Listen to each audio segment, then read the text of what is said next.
en este momento, así que yo les suplico que me acompañen al libro de los Salmos, capítulo 19. Vamos a leer los primeros 4 versículos de este hermoso capítulo del libro de los Salmos. Libro de los Salmos, reitero, capítulo 19, versículo 1 al 4. Reitero pues la bienvenida para ustedes, los hermanos, los amigos que están con nosotros esta noche. Amén. ¿Listo? ¿Ya están todos ubicados? ¿Cómo dice el versículo 1?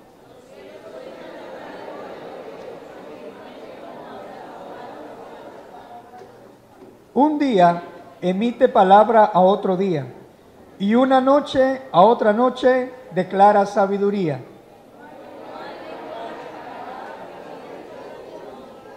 Todos digan conmigo: por toda la tierra salió su voz, y hasta el extremo del mundo sus palabras. En ellos puso tabernáculo para el sol. Amén. Por favor, salude a 3 hermanos más guapos que usted esta noche.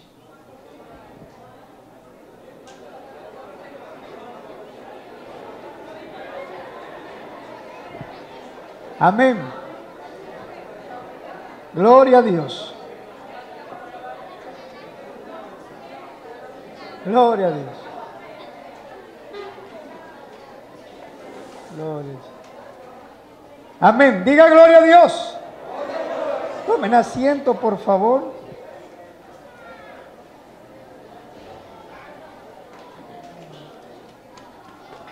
Gloria al nombre del Señor.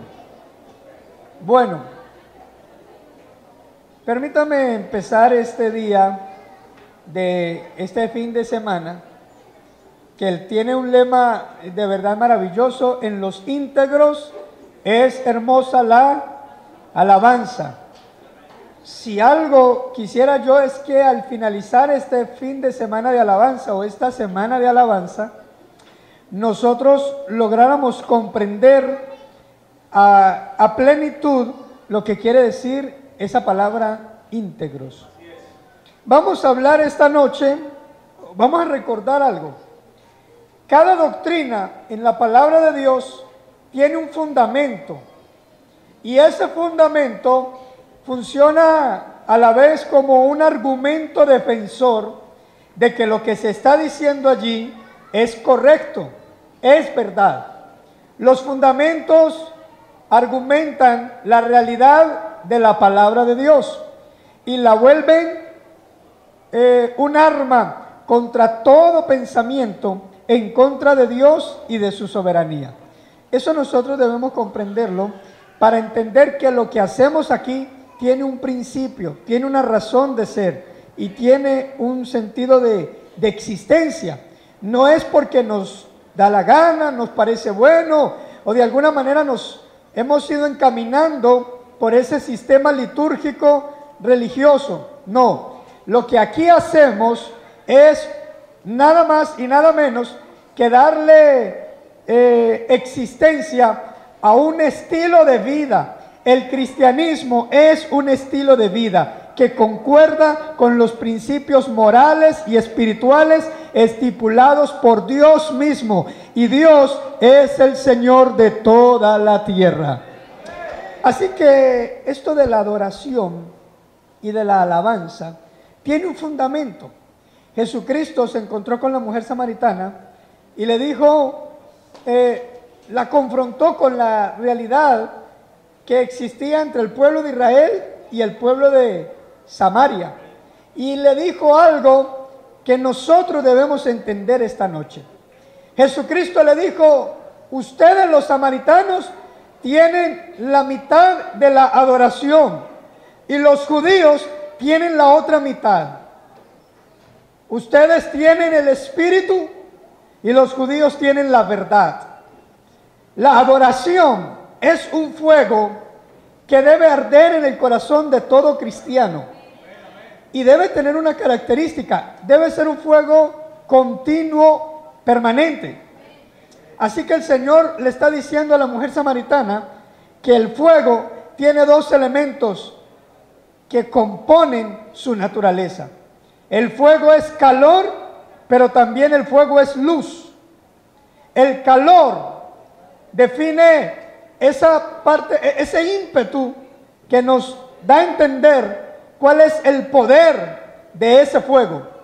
Pero la luz nos anuncia cuál es el sentido, la naturaleza de ese fuego. Por eso el Señor le dijo que la adoración tiene dos pilares inamovibles. Cristo le dijo a la mujer samaritana: la hora viene y ahora es, cuando los verdaderos adoradores adorarán al Padre en espíritu y en verdad. Y escucha lo que le dijo: ustedes adoran lo que no saben. Nosotros adoramos lo que sabemos. ¿Qué quiere decir eso? Que Samaria tenía el espíritu de la adoración. Y la palabra espíritu en el griego quiere decir carácter, actitud, forma, estructura. Es decir, ellos tenían la forma de culto correcta. Ellos tenían el ánimo correcto. Ellos tenían el carácter dispuesto para adorar. Pero los judíos poseían la verdad. Dicho de otra manera, en el corazón de los judíos estaba la revelación correcta de la soberanía y de la divinidad de Dios. Entonces Jesús dijo: si ustedes quieren adorarme como es lícito, deben juntar la verdad, que es la revelación, que es la iluminación para entender esa revelación. Deben juntarla con el carácter, deben juntarla con el ánimo, deben juntarla con la disposición. ¿Qué les quiero decir esta noche? Que vamos a adorar a Dios con todas las fuerzas de nuestra alma. Vamos a adorar a Dios con toda la disposición de nuestro cuerpo. Vamos a adorar a Dios con todo nuestro carácter. Eso implica que vamos a adorarlo con la boca, vamos a adorarlo con las manos, vamos a adorarlo con los pies, vamos a adorarlo con el corazón, vamos a adorarlo con toda nuestra fuerza. ¿Alguien me está entendiendo esta noche? Pero esa adoración no puede ser una adoración basada en el emocionalismo, en la emotividad, lo cual es pasajero. Esa adoración va a ser basada en la verdad, en lo que conocemos de Dios, en lo que sabemos de Dios. No vamos a permitir que la emoción traicione la razón y nos lleve a adorar a un Dios que no sea el verdadero Dios y la vida eterna. Por eso, a Dios se adora con ánimo, a Dios se adora con disposición y con carácter, pero también se adora con obediencia, con respeto, con sometimiento a su voluntad. También se adora con reconocimiento profundo de su señorío. En otras palabras, a Dios se adora con alabanza y a Dios se adora con santidad. A Dios se adora con emotividad y a Dios se adora con reconocimiento. A Dios se adora con palmas y a Dios se adora con sometimiento a su voluntad. ¿Alguien me está entendiendo esta noche? Por favor, apláudalo.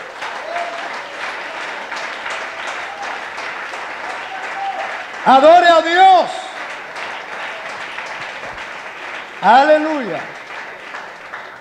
El sentido de la vida cristiana es la adoración.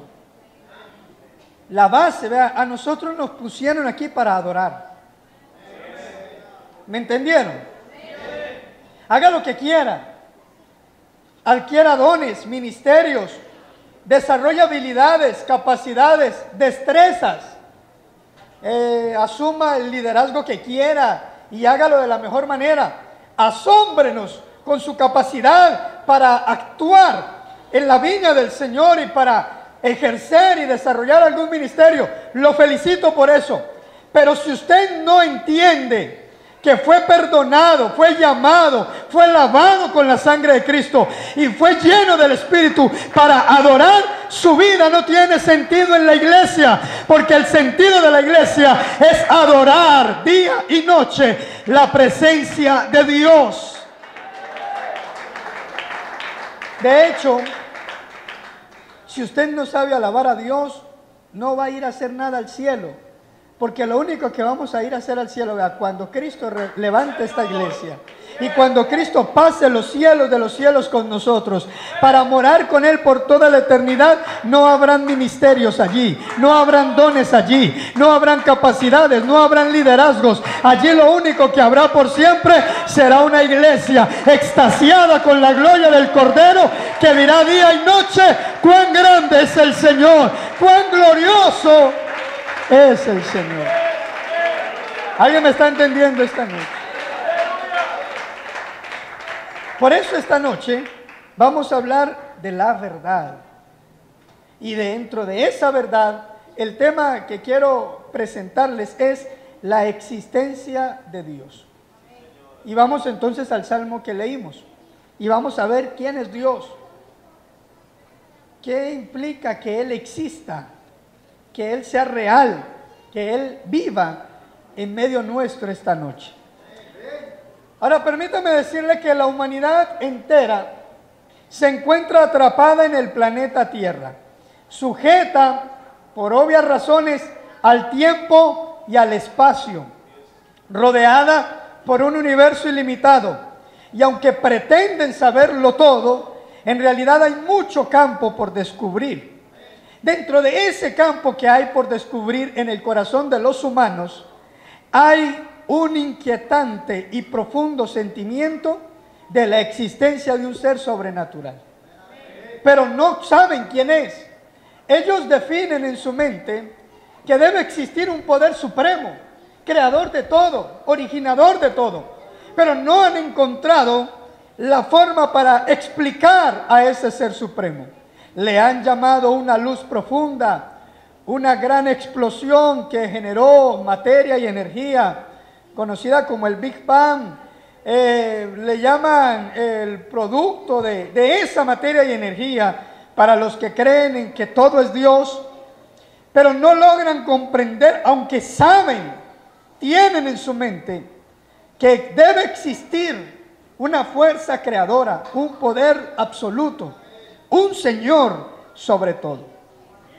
El resultado de la búsqueda de este ser supremo evocó en lo que nosotros conocemos con la palabra religión.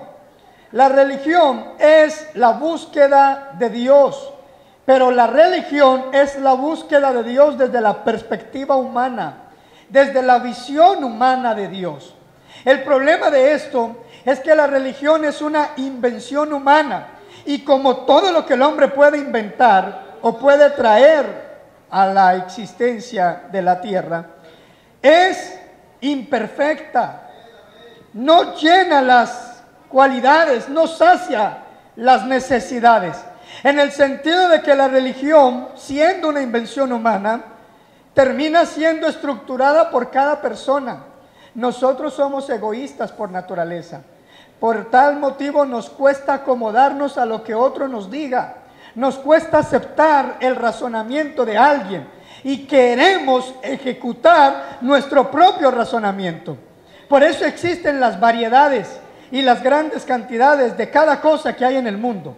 Así que el hombre ha tomado la religión, la ha pensado y repensado y la ha estructurado a su manera, para encontrarse con el Dios que ellos mismos han creado. Ese es el problema del hombre. Cada quien tiene un tipo de Dios o una forma de Dios en su mente y creen que ese Dios merece cierto tipo de adoración. Permítame entonces explicarle esta noche quién es Dios, y permítame decirle que usted no debe inventarse a Dios, usted no debe pensar a Dios, usted no debe estructurar a Dios. Usted lo que debe es creer en Dios, aceptar a ese único Dios, reconocer a ese Dios y someterse voluntariamente a ese Dios que ya existe y que no necesita ser transformado por la mente humana. Amén. Ahora, la palabra de Dios nos enseña que nuestro Señor, y entendamos la palabra Señor, en el hebreo es Adonai, en el griego es Kurios, y en ambos idiomas significa máxima autoridad, jefe supremo, único soberano, lo cual indica que su señorío es indispensable para el desarrollo de la vida cristiana. Si usted todavía es de los que cree que puede hacer lo que quiera y que su voz es importante y que tienen que tenerlo en cuenta, usted no ha entendido el reconocimiento del señorío de Cristo. Porque el señorío de Cristo hace rato pasa por encima de nosotros. Es que a nosotros nos ha afectado vivir en un sistema democrático. Porque en el sistema democrático y republicano en el que nosotros estamos, nosotros representamos un voto. Y los votos eligen a nuestros representantes. Por eso la palabra democracia significa el poder del pueblo. Y nos hemos metido en esto de que el pueblo tiene tanto poder que nos hemos embolatado y venimos al sistema eclesial establecido por Cristo con ese pensamiento democrático, pero aquí no hay democracia. En Cristo existe es una monarquía absoluta. Entienda que Él es el Rey de Reyes y en la monarquía absoluta el Rey tiene la única palabra. No la última, la única. Lo que Él dice es orden divina y hay que creerla, aceptarla y obedecerla. ¿Alguien me está entendiendo?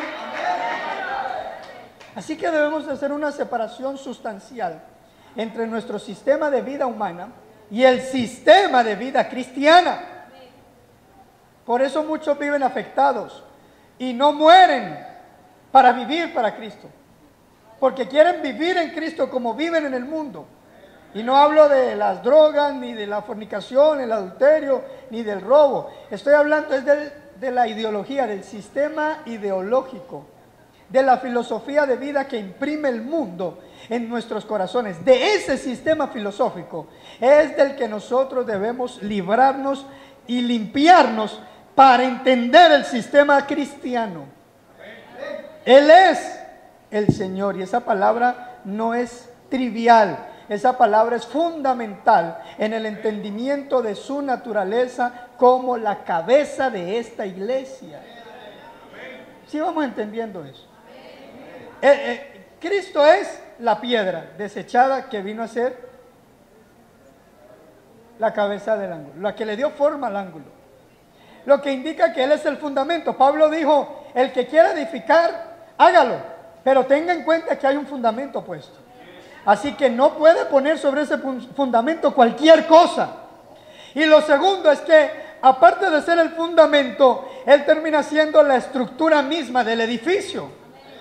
Y aparte de ser la estructura, Él termina siendo la cabeza, el techo de ese edificio. O sea que en otras palabras, Cristo es todo en todos. Y sin Él nada podemos hacer. Dele ese aplauso al Rey. Como si fuera para el Rey. Aleluya. Váyame siguiendo, porque tenemos que evocar en esto de lo que es la verdadera adoración. Yo voy dando las bases y vamos desarrollando esto. No se preocupe que tenemos 3 días. Así que tiempo es lo que hay. Ahora, este Señor, este Dios que yo estoy presentando esta noche, se revela a sí mismo. Ojo a esa palabra que acabo de decir. Nosotros no estamos revelando a Dios. Dios es el que se revela a sí mismo. Dios se muestra a sí mismo. Por eso es muy importante entender que yo no puedo dibujarme a un Dios. Hay gente que dice, es que yo creo que Dios es así, o para mí Dios es así. No, eso no es correcto, no es lo que tú creas y no es lo que te parezca de Dios. Tú tienes que venir a la Biblia, abrir estas páginas y saber, darte cuenta a través de ellas, quién es Dios. Amén. Porque ya Dios está revelado aquí. Y la revelación progresiva de Dios consiste en que Él diariamente nos va mostrando un poco más de lo que aquí está escrito, pero que no entendemos muy bien. Ahora, este Dios posee características inalterables, inmutables, incambiables, que permiten su revelación. En primer lugar, Dios es personal. Él no es un monstruo, Él es una esencia, Él es una naturaleza definida. Cuando él se le presentó a Moisés, Moisés le pregunta, yo voy allá y digo, me acaba de enviar Dios a salvarlos a ustedes, pero dame un nombre, porque en el Antiguo Testamento los nombres eran fundamentales para definir la naturaleza de la persona, por lo menos su destino, su sentido de la vida. Así que dame un nombre. Y el Señor le dice en Éxodo 3:14, ok, diles que yo soy el que soy. Sencillo, tú te vas a parar allá y vas a decir, yo soy me ha enviado. Ahora, parece que ese yo soy para nosotros no tiene mucho sentido. Yo soy, ¿qué quiere decir eso?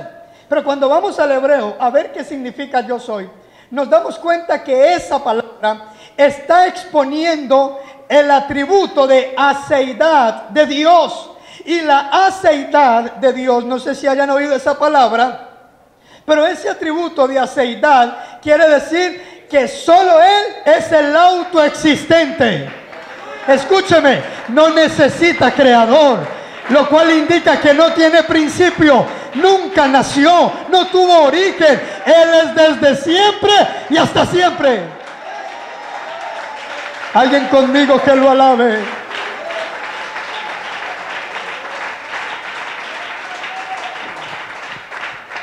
No tiene principio, no tiene origen. Eso define la infinitud de Dios.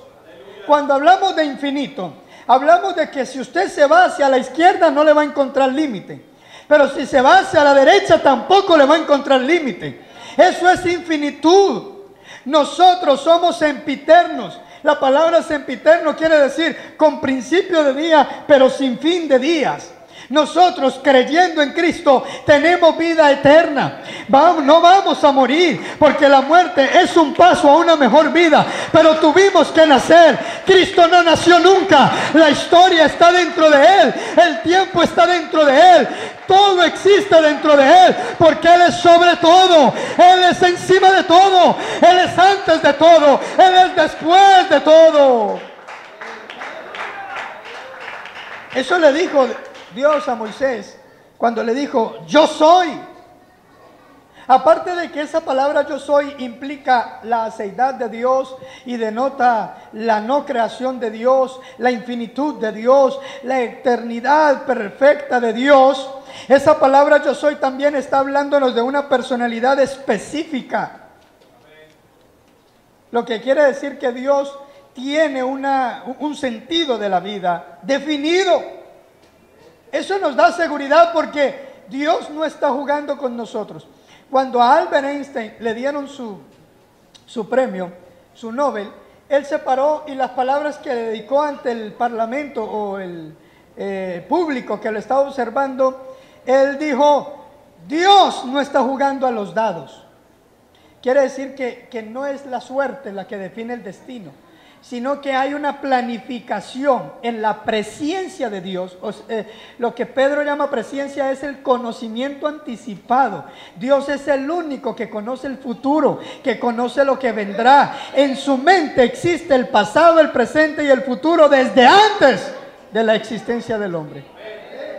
Entonces lo que estaba diciendo Albert Einstein es, en la presciencia de Dios todo lo que nos pasa está estipulado. Así que, bueno, eso fue tan fuerte esa frase que le costó la salida del grupo de científicos, porque obviamente para ser de ese grupo tenía que ser ateo. Y él estaba dando una observancia de Dios muy fuerte. Nosotros debemos entender que Dios no está jugando a los dados con nosotros. Hermanos, estamos aquí desarrollando el propósito eterno de Dios. Y dice la Biblia, el cual Él se propuso con nosotros desde antes de la existencia de los tiempos. Usted y yo no somos el producto de un caricellazo del cielo. No nacimos a través de una tómbola. No fuimos el que pida cara, yo pido sello, a ver qué cae. Dios nos planificó, Dios nos observó y Dios nos determinó desde antes de la fundación del mundo, para que hoy estuviésemos aquí alabando, exaltando, glorificando y adorando su nombre. Amén. La iglesia es el producto de la presencia de Dios. Amén.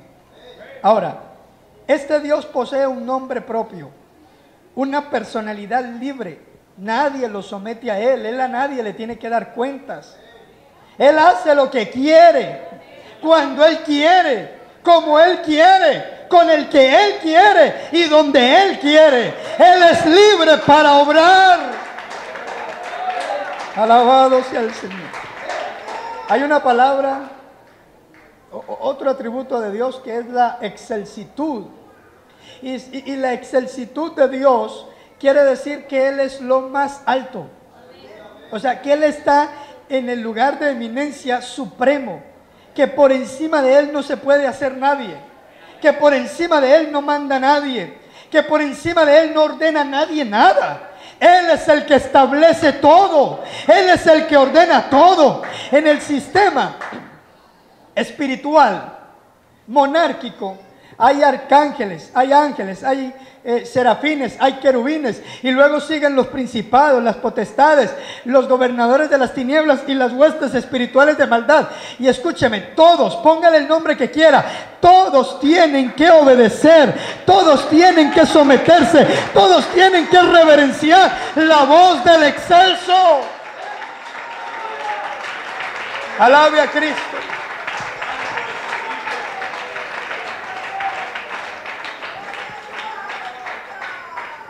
Él tiene una personalidad con propósito y suficiente en sí misma.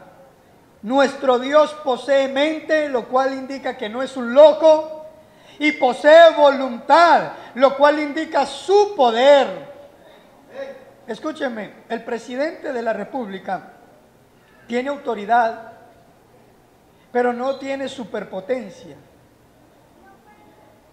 Dios es el único que es omnipotente. A ver, ¿qué quiero decir con esto? En el sistema gubernamental de nosotros hay unas limitaciones que se llaman fronteras, lo que indica que Colombia tiene una soberanía política y el presidente de Colombia gobierna dentro de esa soberanía política. Pero si el presidente de Colombia pone un pie en Venezuela, con todo lo que quiera decir allá, en Venezuela es un ciudadano de Colombia. Diplomáticamente digno de respeto por el cargo que ostenta aquí, pero allá no puede dar una sola orden. Allá no puede reformar una sola ley, porque allá no es señor. Es más, incluso dentro de Colombia está limitado, porque en Colombia hay 3 poderes públicos: el legislativo, ejecutivo y judicial. El legislativo es un ente de control para su gobierno. Él no puede establecer la normatividad que rige la constitución política. Eso le pertenece al legislativo. Él debe someterse a la ley.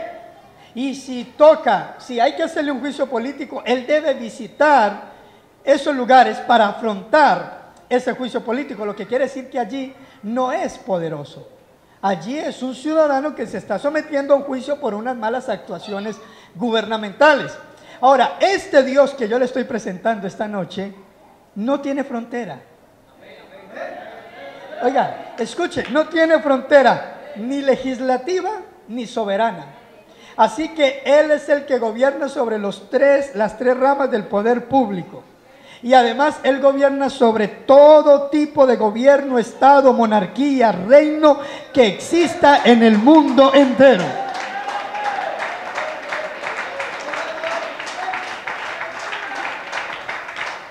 Dios quita y pone. Dios establece. No hay jurisdicción que no se mueva sin el consentimiento de Dios. No hay gobierno que no legisle sin el visto bueno de Dios.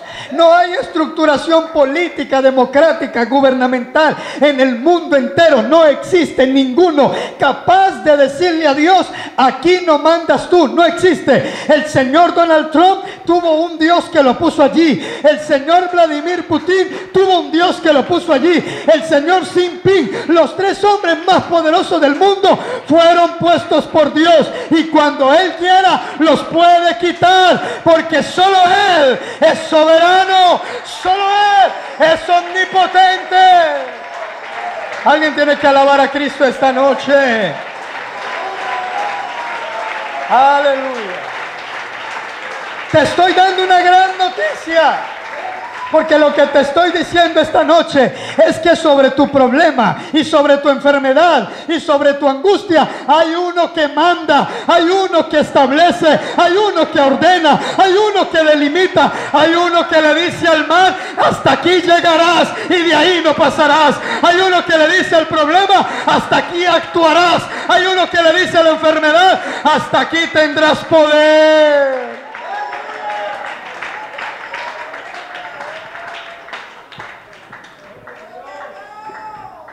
Ahora, permítame decirle que Dios no solo es personal, sino que además es moral.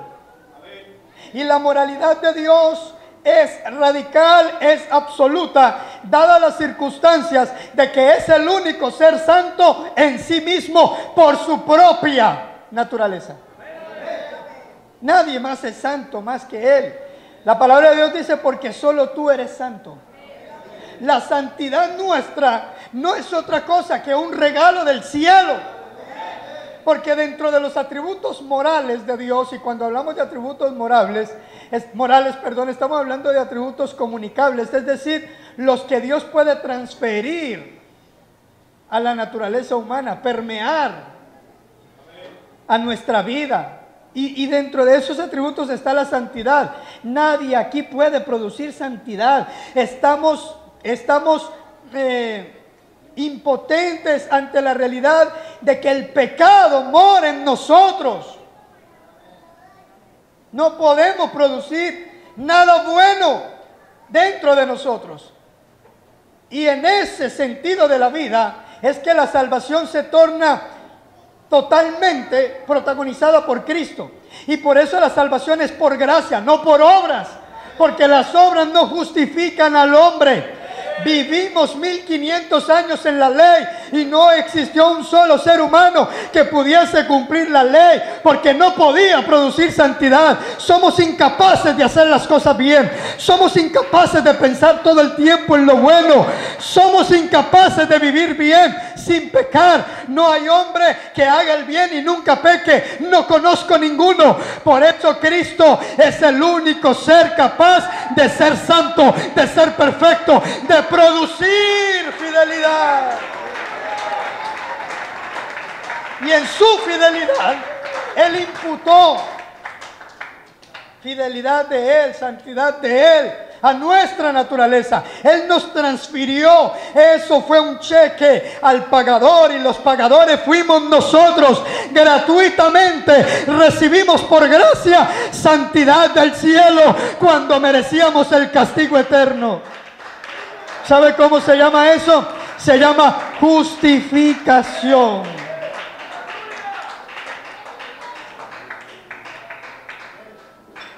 Lo que quiero decir es que el único que sabe lo bueno y lo malo es Dios. Porque solo Él es moralmente perfecto. ¿Usted quiere saber qué es lo que debe hacer y qué es lo que no debe hacer? La Biblia está escrita para eso. Por eso venimos a la iglesia. Porque domingo a domingo, cada vez que hay culto, hay un sermón que nos va formando, nos va dando estocadas, nos va perfeccionando para entender qué quiere Dios de nosotros. Ahora, Él es personal, Él es moral, y permítame decirle que Él es el creador de todo. Es el único que tiene poder para crear. Porque la palabra crear significa darle origen a lo que no existe. El hombre no puede crear, el hombre trabaja con base en una materia prima. El hombre transforma la materia. Hacer es distinto a crear en ese sentido. El hombre transforma, pero solo Dios se da el lujo de decir: en el principio creó Dios los cielos y la tierra. Amén. Ahora, para él, el verbo creó, que está en singular, define su esencia única e indivisible. Porque creemos que Él es único. Al ser el creador, Él mismo no puede ser creado. Porque el texto está claramente separando el creador de la creación. En el principio creó Dios los cielos y la tierra. Hay una separación sustancial, por eso no somos panteístas. Aparte de eso, para crearlo todo debe ser omnisciente, debe saber de todo. Y además, no solo debe saber, porque entre la imaginación y la materialización de esa imaginación está el poder, está la capacidad de que lo que yo pienso se haga realidad. Así que no solo es omnisciente, sino que también es omnipotente, para darle origen a todo. Y como si fuera poco, él estaba pensando, él estaba materializando, pero él tenía que asegurarse de que su creación no iba a ser destruida, no iba a acabarse, no iba a autoaniquilarse, sino que iba a permanecer. Por eso Él es el sustentador de todo lo creado. Y para ser sustentador, Él tiene que ser omnipresente. Dios no sustenta su creación desde el cielo. Es que Él está entre nosotros, sustentándonos con su poder. Por eso es fácil ser cristiano, porque Dios nos ordena desde el trono. Él está metido en nosotros. Somos el templo del Espíritu. Él vive en nosotros. Y como diría Pablo, Él produce el querer como el hacer por su buena voluntad. Esta noche Cristo está metido en nuestras vidas. ¿Alguien lo puede sentir esta noche? Alabado sea el Señor. Ahora, el tiempo ha pasado y vamos a ir evacuando este tema. Obviamente queda mucho por decir, pero vamos a ir desarrollando esta temática en este fin de semana. Quiero decirle solo dos cosas. La revelación de Dios tiene dos vertientes o dos vías a través de las cuales llega al hombre.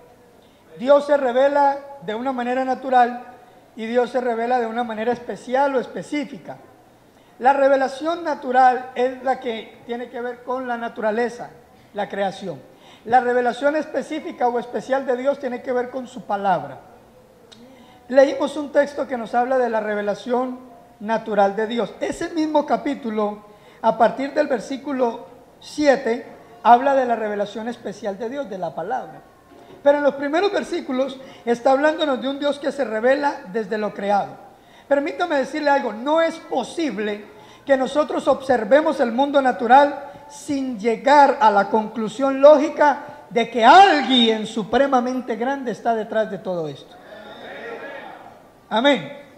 La ley obligante enseña que todo diseño exige un diseñador. Todo. Y en ese orden de ideas, la creación exige, por lógica, un creador, un originador, un ordenador, un autor, alguien que antes de todo creó lo que existe, le dio forma y lo trajo a la luz. Alabado sea el Señor. Por eso el salmista habla de 4 verbos que solo pueden ser efectuados por un ser racional: contar, anunciar, emitir y declarar. Y todos estos verbos están siendo ejecutados diariamente por la naturaleza misma. Los cielos cuentan la gloria de Dios. El firmamento anuncia la obra de sus manos. Un día emite palabra otro día, y una noche a otra noche declara sabiduría. Es decir, la naturaleza misma nos habla de que Dios es real, de que Dios existe y de que Él es el origen de todo. Si quiere, alabe al Señor.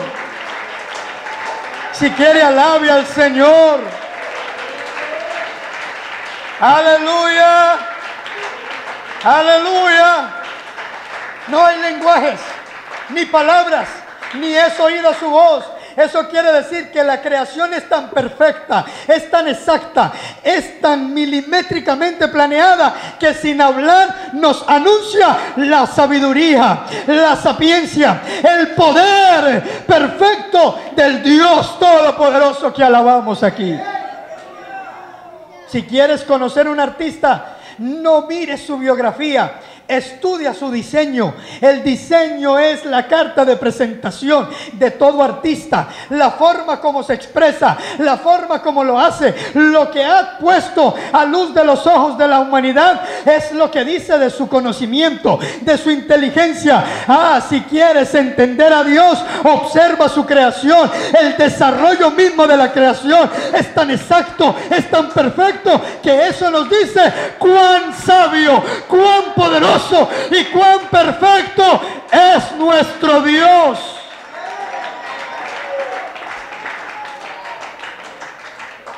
Aleluya.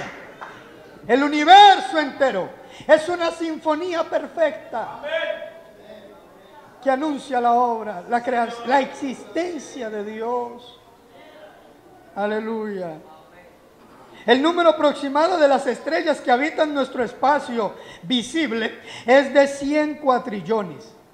Es decir, ponga un 10 y 24 ceros a la derecha. Si quisiéramos mencionarlas una a una, diciendo un nombre por cada segundo, tardaríamos 4000 años en nombrarlas a todas. Así que ni vaya a empezar, porque no le va a alcanzar esta vida ni la otra para terminar. Pero no se preocupe, el Salmo 147, versos 4 y 5 dice: Él cuenta el número de las estrellas, a todas llama por su nombre. Grande es el Señor nuestro y de mucho poder, y su entendimiento es infinito. Usted debería estar aplaudiéndolo, hermano. Yo no sé qué hacen tan quieto. Alabe a Cristo. Estoy hablando de su Dios, de su Padre, de su Señor. Emociónese, que se vale.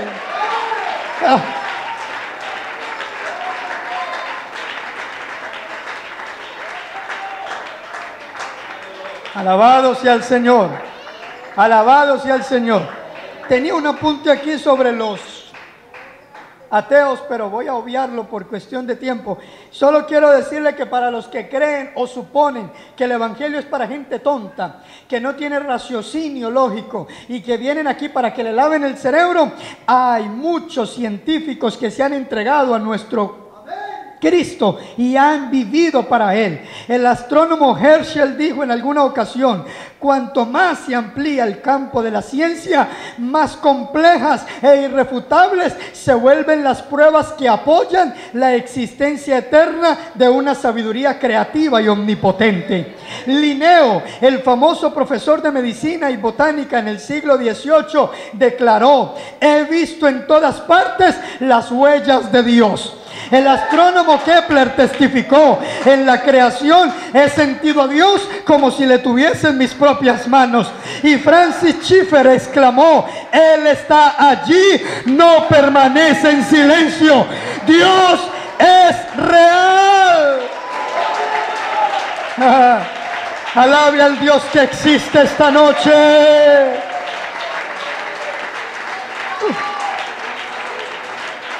Aleluya, aleluya, aleluya, aleluya. Alabanzas, alabanzas a Jesús.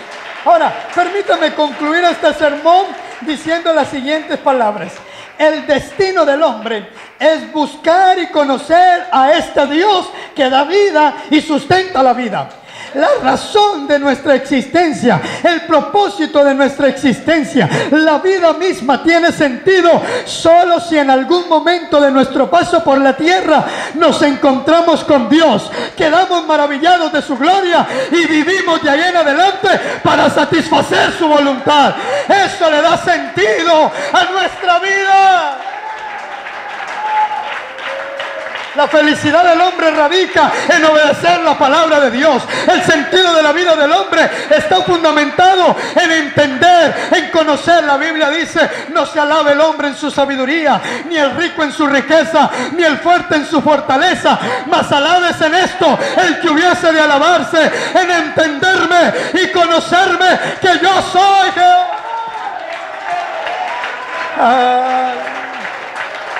Alábate en conocer a Cristo, alábate en entender su voluntad, alábate en vivir para Él, alábate en reconocerlo en todos tus caminos. Iglesia de las Américas, el sentido de esta congregación es vivir para Cristo. Alábalo, alábalo. Es el sentido de la vida. Cada ministerio, no sé qué nos pasa, pero hemos tomado los ministerios como si fueran personales y de nuestra autoría, para exaltar nuestro ego, para aplaudir nuestra egolatría, para mostrar nuestra superioridad. ¿Qué nos pasa? Ni la alabanza es un circo, ni la predicación es un espectáculo, ni el altar es un momento para exhibir nuestros talentos personales. Aquí la gloria tiene dueño, aquí el reconocimiento tiene dueño, aquí la exaltación tiene destinatario absoluto, se llama Cristo. Alguien conmigo esta noche, alguien conmigo esta noche, alguien conmigo. Oh Espíritu Santo, te alabamos. Hay Espíritu Santo esta noche en esta congregación. Hay Espíritu Santo esta noche. Dios existe para ser reconocido. Dios existe para ser temido. Dios existe para ser obedecido. Dios existe para ser reconocido. Dios existe para ser alabado. Dios existe para ser adorado.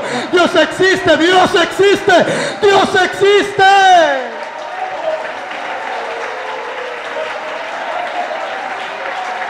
Hermano, hay Espíritu Santo aquí, hay Espíritu de Dios aquí. Hay Espíritu de Dios aquí. Hay libertad esta noche aquí. Oh, Shababahaya. Pralim Behaba Kustama, Obibahaba, Isama la Balumikama, Irababa Simaba, Amalabakubikambaya. Necesitamos ministerios que vivan para la gloria de Dios.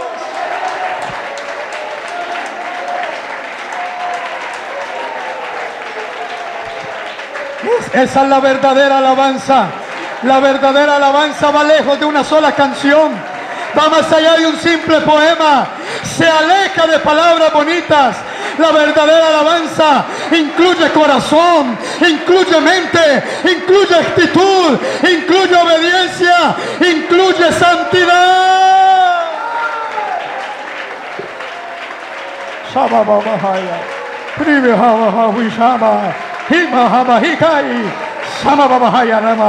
Una mahali batija, imahaba sibabai imbahaisa, abibu sama balahaba, indala mahikama, asama bariba samabaya.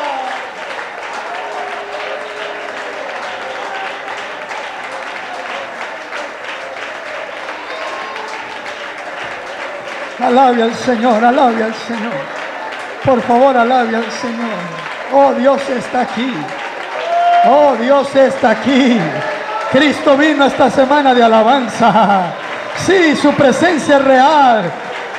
Oh, no lo irrespetes. No te pares sobre Él para mostrar tu destreza. No lo irrespetes. A Dios hay que respetarlo. A Dios hay que guardarle temor. A Dios hay que obedecer.